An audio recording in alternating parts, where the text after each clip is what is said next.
con lo que es la presentación de la doctora Lin en nuevas terapias sistémicas.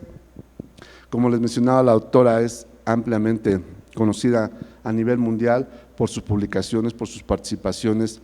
Yo tengo el placer de conocerla desde hace muchos años en distintos tours de NET y, por supuesto, la originalidad que tiene en sus publicaciones siempre la toma para experiencias nacionales e internacionales y nos deja mucho ese debate que ella hace puntualmente, trae casos muy interesantes y nos va a actualizar de todo lo que hay nuevo en manejos sistémicos, que si bien a lo mejor alguno no ha llegado, pues no tardará seguramente en incorporarse.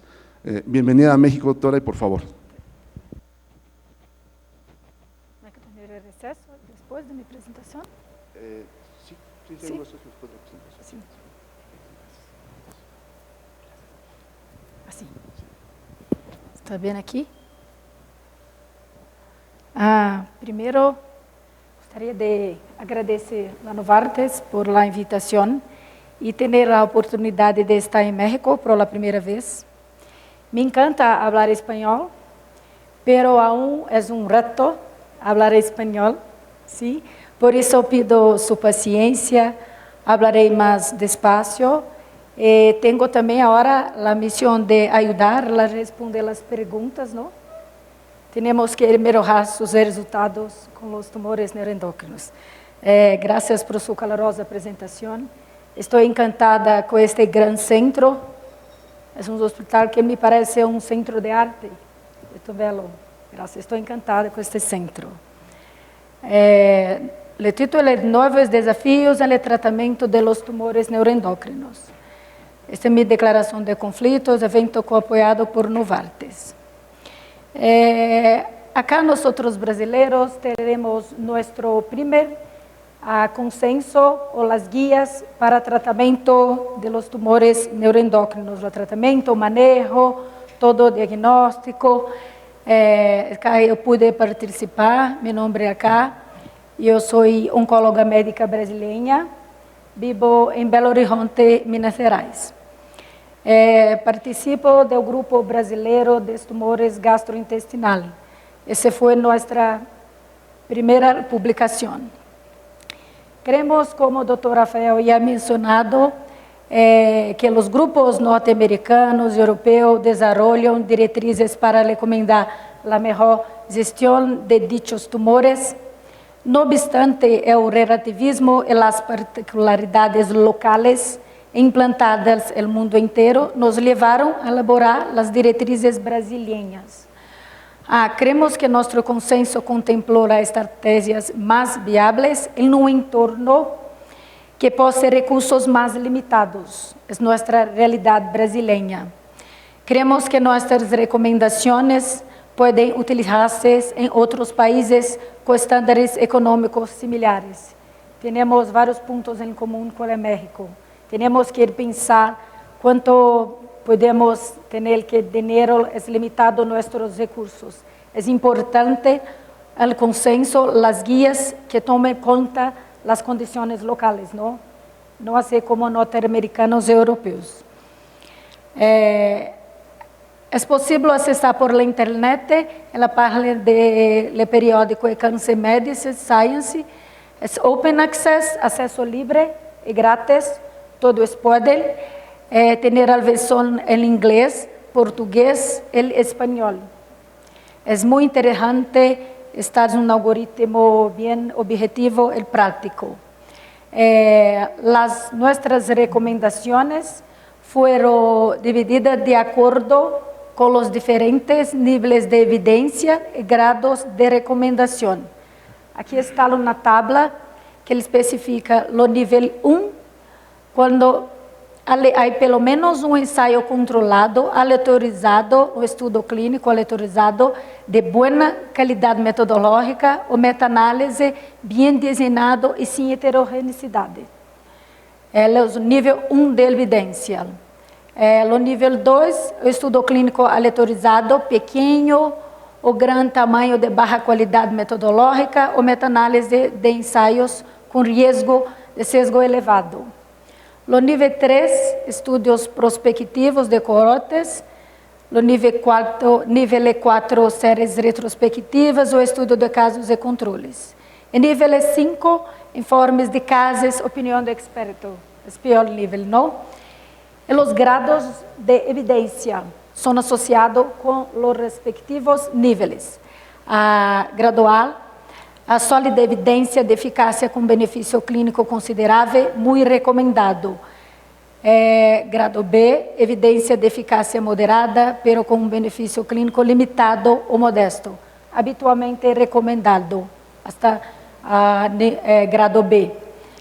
Grado C de recomendação, evidência de eficácia insuficiente ou benefício no superior ao risco, desvantagens, efeitos adversos, é opcional. O grado de recomendação C.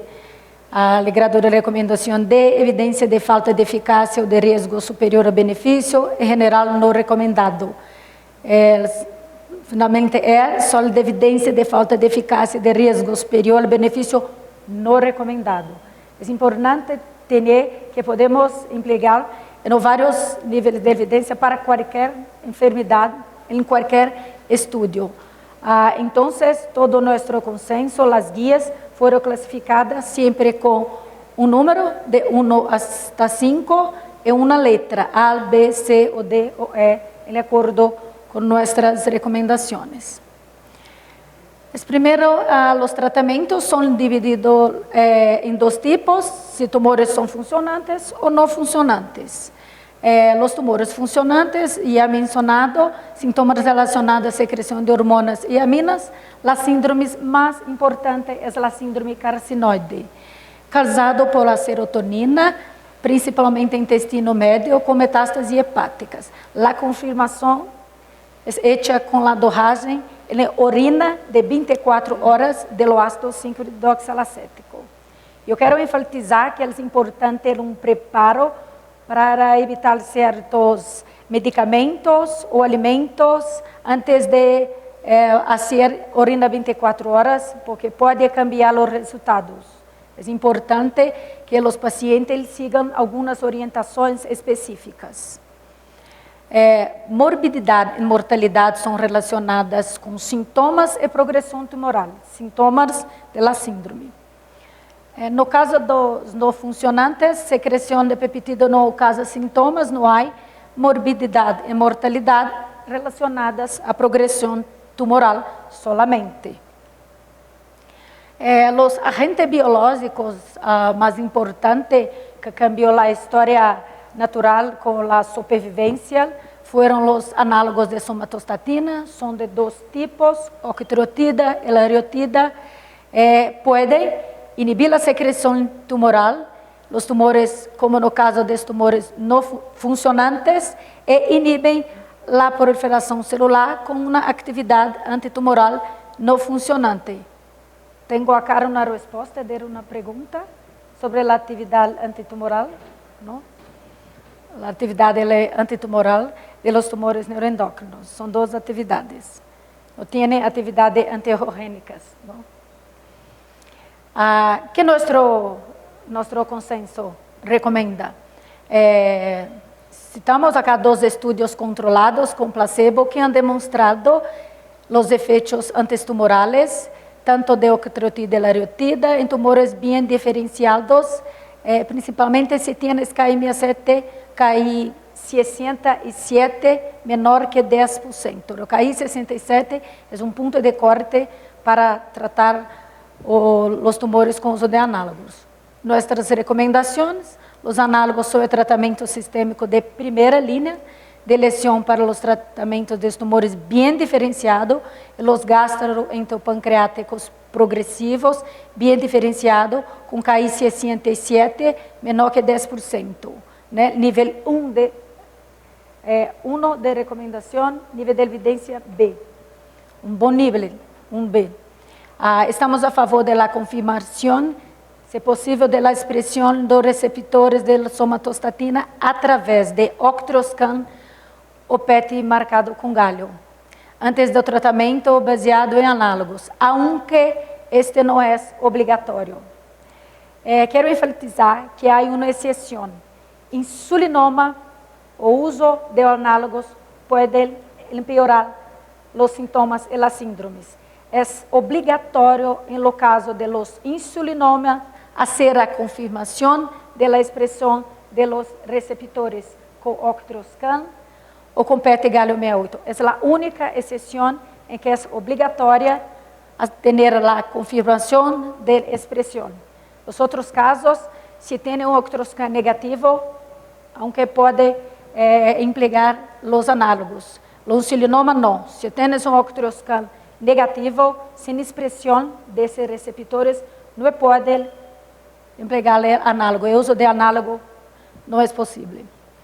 Consideramos que la octrotida y la riotida tienen seguridad y eficacia similares para el tratamiento de tumores. No hay estudio que los compare, son eficacias similares. Acá en este diapositivo tenemos el resumen de los principales estudios hechos en tumores neuroendocrinos y sus respectivos resultados.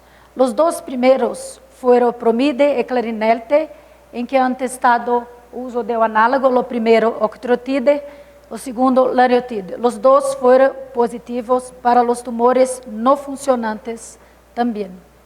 Para recordar, a Promide foi o primeiro estudo com análogo hecho em los tumores no funcionantes sem síndrome.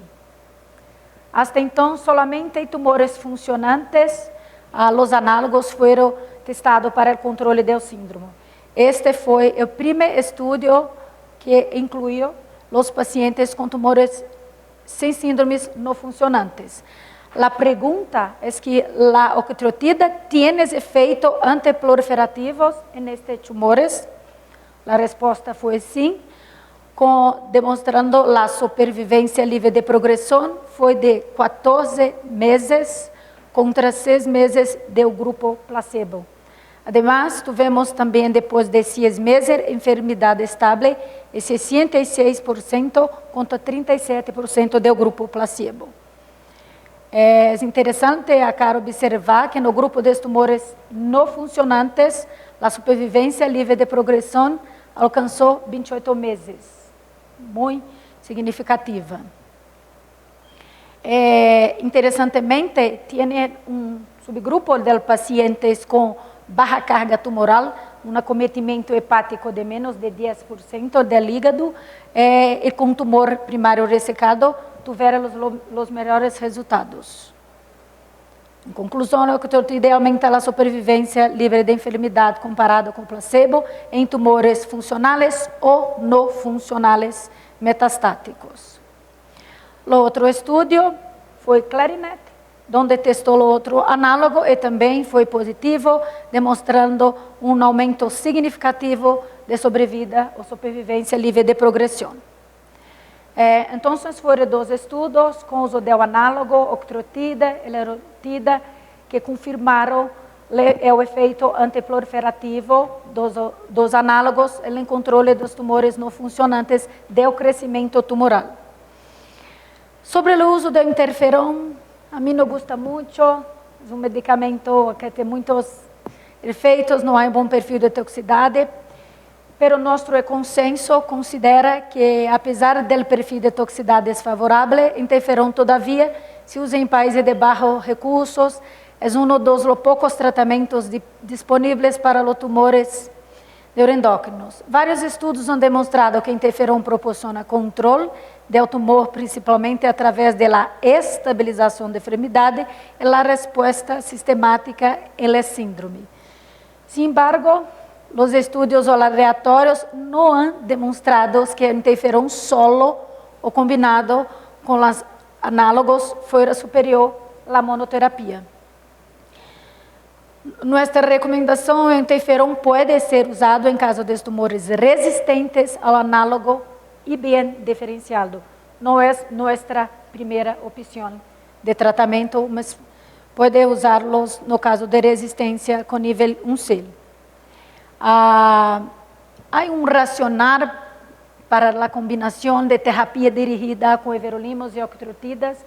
O racional é que são 2 pontos de bloqueio do crescimento celular com o bloqueio de receptores análogos da somatostatina, com a octreotida, e bloqueio de uma célula proteica conhecida como emitor, que normalmente ajuda o crescimento e difusão celular. O bloqueio agora desta via celular emitor com everolímeos, o bloqueio é possível inibir o crescimento, inibir a angiogênese e proliferação e o metabolismo. Então, esta associação foi testada em vários estudos. Acá estão, de novo, o diapositivo com os principais estudos. Estes 3 estudos testaram o uso de everolimus associado com octreotida ou não. O Radiante 2 incluiu octreotida e placebo. Foi obrigatória a associação. Radiante 4 é um tumor não funcionante, eu vou falar um pouco mais sobre ele. E sobre tumores solamente Radiante 4, incluído solo de pâncreas, testou everolimus e placebo. Temos então 2 estudos no pâncreas, com o uso de terapia dirigida everolimus em associação com análogo foi opcional, Radiante 3.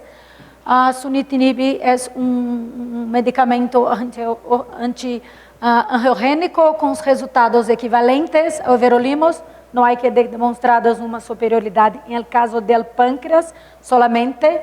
E outros estudos, les cito diversos, onde o Radiante 2 everolimus em associação com análogo foi obrigatório, o estudo foi positivo. Qual é nossa recomendação, nosso consenso, nas guias? As recomendações. A monoterapia, uso solo de everolimus, se recomenda para os tumores progressivos, gastrointestinais ou pulmonares, não funcionantes, bem diferenciado. Não funcionantes, everolimus solo, porque se há funcionantes, temos que associar octreotida. Como é monoterapia, solamente no caso de não funcionantes. O everolimus pode ser usado como tratamento de primeira ou segunda linha, depois de los análogos. O everolimus, em combinação com os análogos, é recomendado para pacientes com tumores funcionantes. Se prefere a utilização logo da progressão da monoterapia com análogo. Consideramos, então, que se empieza o tratamento de tumores funcionantes com análogo, pode associar o everolimus depois da progressão com a terapia análogo, ou em alguns casos pode também utilizar-se como primeira em associação, se se necessita uma resposta mais rápida, o controle mais rápido da doença. Por fim, o everolimus pode ser usado como terapia em tumores funcionantes que controlam as síndromes hormonais, o caso depois de estar controlada a síndrome. E sobre a quimioterapia. A quimioterapia é limitada, na maioria dos casos, solamente aos tumores pancreáticos. Temos estas opções destes medicamentos: doxorubicina, streptozosina não há no Brasil. Em México tem? Não há, é um problema. Además, todas as drogas que agora querem mais barata, provavelmente não há. É um problema. Temos fluoracilo, dacarbazina, temos olamida, capecitabina, oxaliplatino. Foram os medicamentos testados em alguns estudos. Nosso consenso recomenda sobre o uso da quimioterapia para os tumores bem diferenciados. Paciente com tumores pancreáticos progressivos, bem diferenciado, radiográfico e sintomático, é o melhor cenário. Os tumores pancreáticos. Pacientes com tumores gastrointestinais bem diferenciados no pâncreas, que han agotado outras opções de tratamento, nível 2D, se não há opção, regímenes sugeridos, capecitabina combinada com temozolomida, oxaliplatino, Folfox, streptozosina com cifloracil. Pero não há bom nível de evidência, lo que todos temos. O aumento da expressão de KI67 se pode utilizar para recomendar a quimioterápica em tumores bem diferenciados. É um ponto de corte que se está aqui elevado, pode ter mais resposta à quimioterapia. E a expressão da metilação de MMGT não deve guiar o uso de temozolomida ou carbazina. Há estudo que recomenda, mas é problema com a metodologia. A doutora Isabel Alvarado provavelmente sabe que a metodologia que há que medir mensurar a metilação, todavia ainda não há que determinar. Por isso, aqui está em comentário. Os fatores preditivos para a resposta se han estudado a deficiência de metilguanilmetiltransferase, evaluada por imunistoquímica ou por metilação, pode ter papel preditivo para determinar a resposta alquilante. Sin embargo, não se ha determinado o melhor método de medição de metilação. Por isso, nós não recomendamos, por causa do método. Que tínhamos, então, até 2014, no cenário, análogos de, em resumen, análogo de somatostatina tem efeito antiproliferativo, documentado quando se investigou em pacientes não funcionantes, Promida e Clarinet. Dados de estudos como Radiante 12 e 13 a documentar o benefício do tratamento com everolimus associado ou não a laoctriotidas e pacientes com progressão funcionante. Também a classe de heterogênicos, o sunitinib demonstrou ser uma opção terapêutica solamente para os pacientes com tumores pancreáticos. Agora, temos novo cenário em 2017, este ano, com 3 estudos. Telistar, um estudo que testa um novo medicamento oral para a síndrome carcinoide refractária. Radiante 4, onde o everolimus foi testado em pacientes com tumores não funcionantes solo, já mencionado. E NETTER-1, sobre o papel da terapia com lutécio. Segundo a NANET, a Sociedade Americana para o Tratamento de Tumores Neuroendócrinos, consideram estes 3 estudos como cambio de prática clínica. Para recordar sobre Radiante 4, foram incluídos pacientes com tumores avançados não funcionantes, bem diferenciados com progressão radiológica, sem síndromes não funcionantes, lesão medível, permitido tratamento antitumoral prévio. A autorização foi 2:1, com uso de everolimus e placebo. Que cenário existe?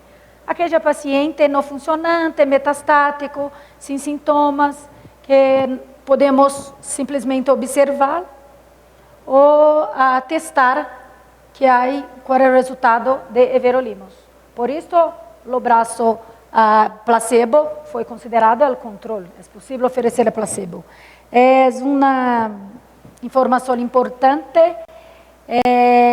Houve pacientes com pulmão, o número bem expressivo. Houve pela primeira vez, incluso, juntos com os tumores gastrointestinais, grande número de pacientes com tumores do pulmão. Os resultados, acá estão, everolimus, hasta aumento de sobrevivência livre de progressão de 14 meses contra 5 meses de placebo. As curvas, há que um benefício com uma redução de risco de progressão de mais de 60% com o uso de everolimus. Por isso, é uma opção para aqueles tumores pulmonares assintomáticos, metastáticos, para o controle da progressão tumoral é o uso de everolimus. Acá estão a melhor resposta global e redução de tumor por o Comitê de Revisão Central. 64 de los pacientes que receberam everolimus tiveram redução tumoral, acá está, contra 26% de que los receberam placebo. Esse everolimus, exala que redução tumoral, o grupo de everolimus e o grupo placebo, com uma estabilização de enfermidade. Conclusão, tumores não funcionantes, temos, então, 2 opções de tratamento sistêmico. Creio que é outra resposta da pergunta. Não?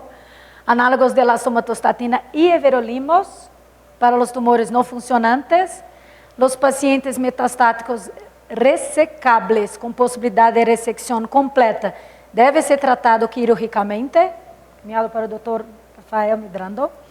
Además, a observação com controle clínico pode ser considerada uma opção para alguns pacientes metastáticos irresecláveis.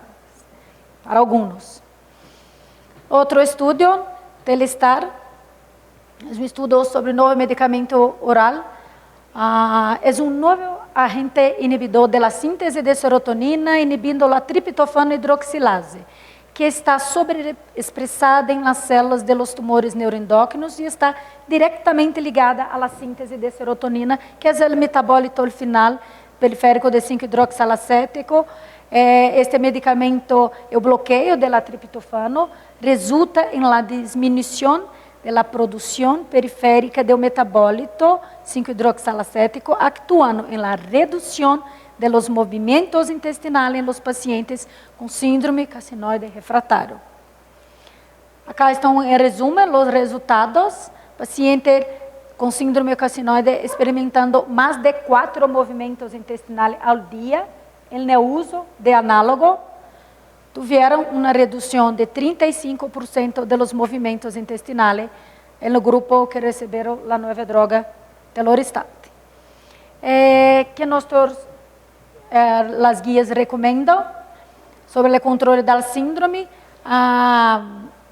Recentemente, o inibidor da síntese de serotonina, de administração oral, trato de Teloristat, ha demonstrado um melhor controle do número de deposições diárias em um ensaio de fase 3, controlado com placebo, o estudo Telestar. O fármaco aún não ha sido autorizado e, aunque atualmente é difícil fazer uma recomendação formal, é provável que o Teloristat se utilize nas primeiras fases da sequência de tratamento da síndrome. Como está em México? Não sei se é aprovado. Em Brasil, nós não temos, aunque não temos essa apresentação disponível, por isso nós não consideramos no cenário atual. É interessante o resumo de nossas recomendações para o tratamento de síndrome não controlado com as doses específicas e na ficha técnica dos análogos de somatostatina. É um problema para nós, oncólogos médicos, como manejar a síndrome refratária. Acá temos algumas recomendações. Deveria levar-se a cabo uma exploração física para descartar problemas de absorção, como fibrose e sítio de aplicação. Primeiro, consulta sua enfermeira e pergunta como está o sítio de aplicação. É importante estar seguro de que a técnica de injeção está correta, senão não há absorção nem há distribuição de octreotide. Primeiro, consulta a tua enfermeira para exploração se há problema de fibrose e tienes que cambiar o sítio de aplicação. Segundo, podem utilizar-se doses maiores de análogo de somatostatina. Não houve consenso em quanto à dose recomendada. Existe escassa evidência para recomendar o uso de doses mais elevadas que 40. A dose máxima label é 60, pero creio que existe escassa evidência para recomendar as doses mais elevadas que 40 de octreotide de liberação lenta. E não há evidência que justifique o uso de doses mais elevadas de lariotide, solamente 120 miligramas. Outra opção é o uso de intervalos mais curtos entre injeções para que os pacientes cujos sintomas voltem a apresentar-se à seguinte injeção, 28 dias, 21 cambiar para 21 dias. Associação de verolimos junto com a análise da somatostatina é uma opção, como é mencionado nos estudos. Interferon combinado com análogo de somatostatina também pode ajudar na síndrome carcinoide refratária. Os radioisótopos de lutécio e itro podem ser indicados para os tumores com expressão demonstrada de os receptores, como MIGB, também consideramos se tem expressão. Temos aqui um serviço de medicina nuclear, temos que ter sempre pensar a opção de sobre radioisótopos. Citoredução quirúrgica do hígado é um tratamento para síndrome carcinoide refratária. É quando oferecemos, recomendando um procedimento quirúrgico para o controle de sintomas em la doença metastática. E tratamentos locorregionais como embolização da artéria hepática ou ablação por radiofrequência com enfermidade predominantemente hepática. Em resumo, o controle de enfermedad hepática, enfermedad del hígado, puede ayudar a controlar la síndrome refractaria. Por último, pero no menos importante, foi o estudo NETTER-1, primeiro estudo fase 3, evaluando o emprego de lutécio radioisótopo. Foi o primeiro fase 3. Este é racional, o radiofármacos uma injeção intravenosa, alcança sua concentração em las células que têm receptores de somatostatina super expresso, o radiofármaco marcado para os receptores. Uma vez que alcançou dentro mi intracelular, pode fazer ação em DNA, destruindo o DNA, causando muerte. Esse estudo NETTER-1 incluiu solamente pacientes com positividade para os receptores de somatostatina no intestino médio. Foram hechos 4 doses de la injeção de lutécio.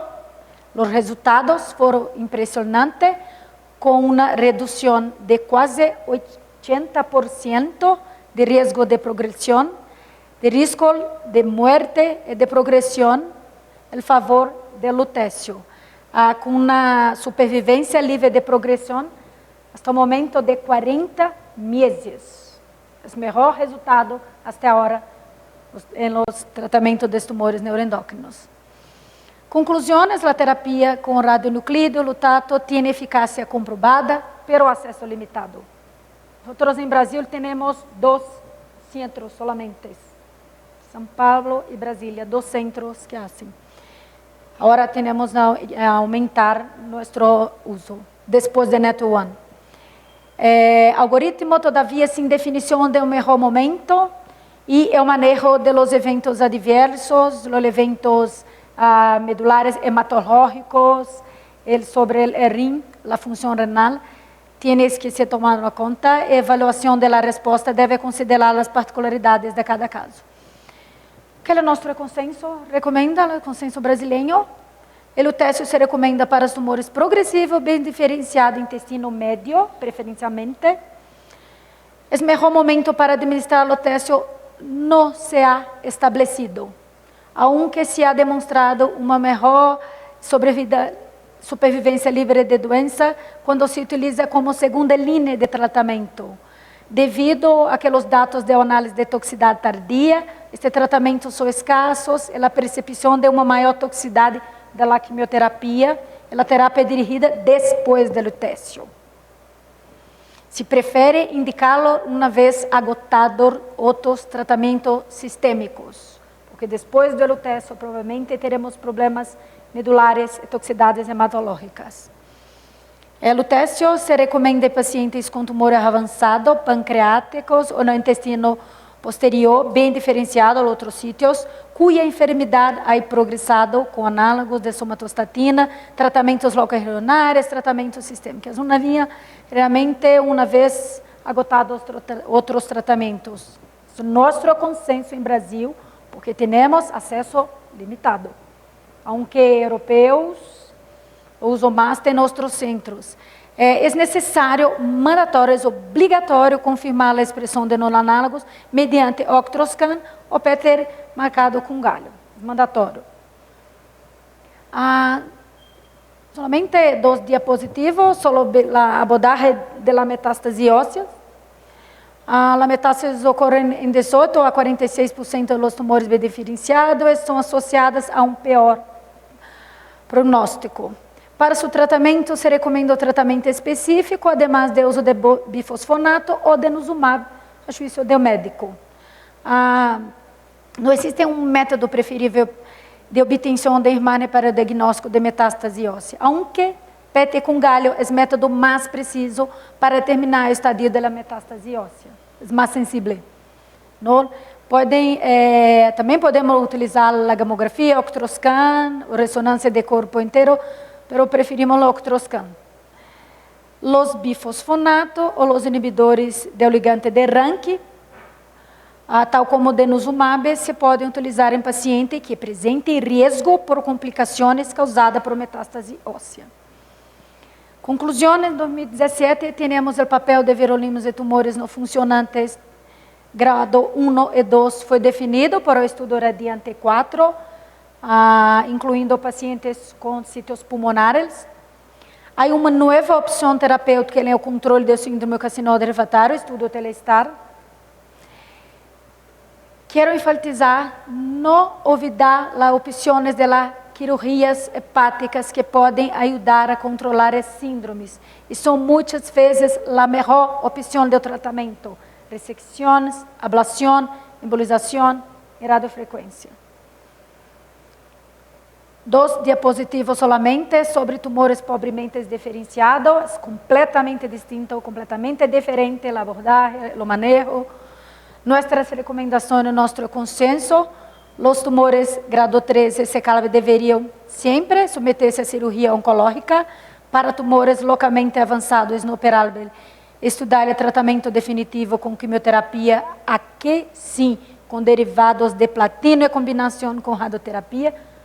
Platino, radioterapia, solamente se tumores pobremente diferenciados, grado 3. Não há nenhum papel em tumores bem diferenciados. A quimioterapia complementaria pós-quirúrgica com cisplatino ou carboplatino, junto com etoposide ou irinotecan.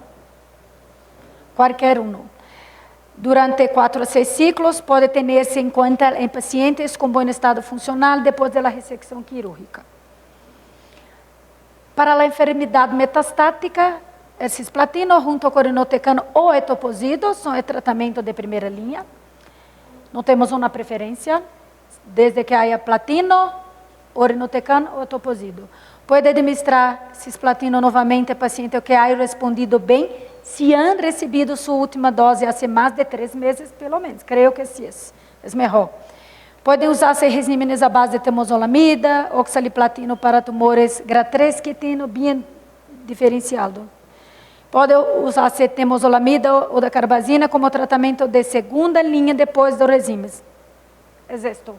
Não há mais manejo desses tumores.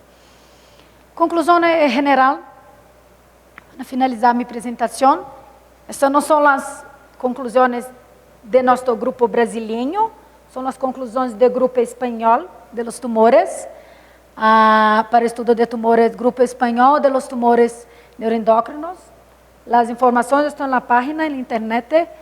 Durante a última década, se ha encontrado novos fármacos ativos em tumores neuroendócrinos avançados, graças a um melhor conhecimento da biologia dessas neoplasias. Os dados publicados nos permitem ser otimistas respeito às opções terapêuticas a utilizar, pero aún não existe evidência para realizar recomendações estrictas. Esta é a grande questão. Queda por determinar se os análogos devem utilizar-se em monoterapia ou associado a inibidores de mTOR ou antiorgênicos.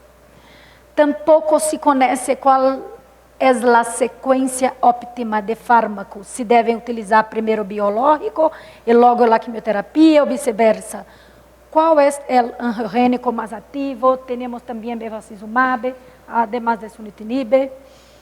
E os ensaios clínicos em marcha em novos fármacos em aprovação aclararão estas questões nos próximos anos.